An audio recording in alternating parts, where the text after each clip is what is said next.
Assalamualaikum dan selamat sejahtera. Terima kasih kerana sudi menonton. Pada kali ini saya ingin berkongsi secara ringkas satu mungkin tips bagaimana untuk memastikan program latihan yang kita uh, cadangkan, proposal kita, bagaimana untuk pastikan proposal kita tidak ditolak ataupun di-reject oleh majikan yang mahu menuntut atau membuat tuntutan daripada tabungan HRDF.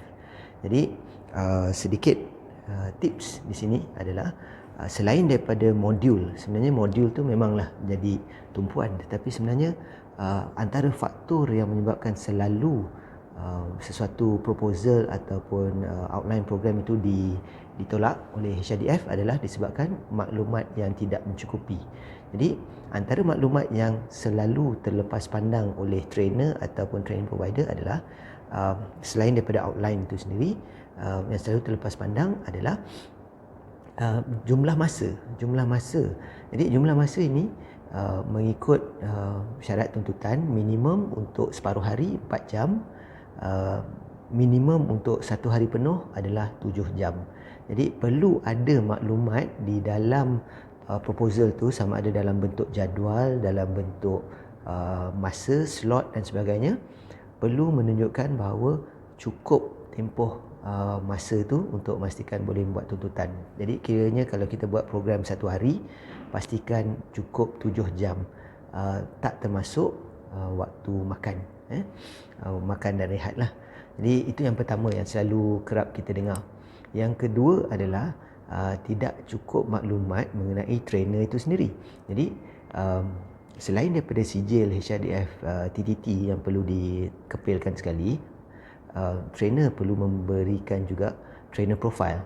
Dan di dalam trainer profile ni, apa yang perlu termasuk dalam tu adalah gambaran ataupun basically kita kena justify bahawa trainer ini layak untuk menjalankan latihan tersebut. Jadi senarai pengalaman ataupun senarai mungkin sebuah sedikit mengenai latar belakang trainer yang membolehkan, yang melayakkan dia untuk menjalankan topik yang hendak disampaikan.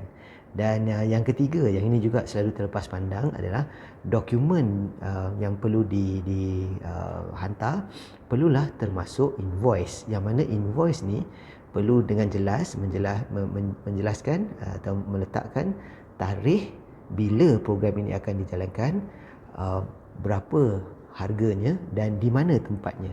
So maklumat ni biasanya apa yang kita buat, apa yang kita syorkan adalah training outline dimasukkan sekali dengan invoice dan diberikan kepada majikan untuk majikan membuat pre-approval.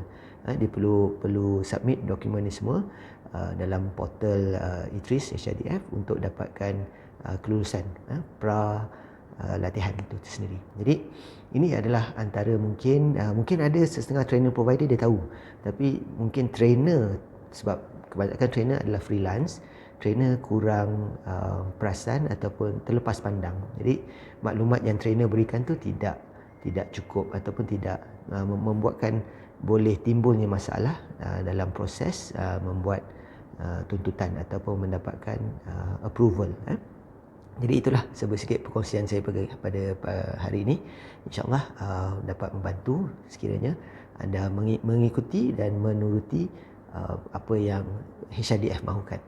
Jadi itulah sedikit yang dapat saya berikan pada hari ini. Terima kasih kerana sudi menonton. Assalamualaikum warahmatullahi wabarakatuh. Stay safe.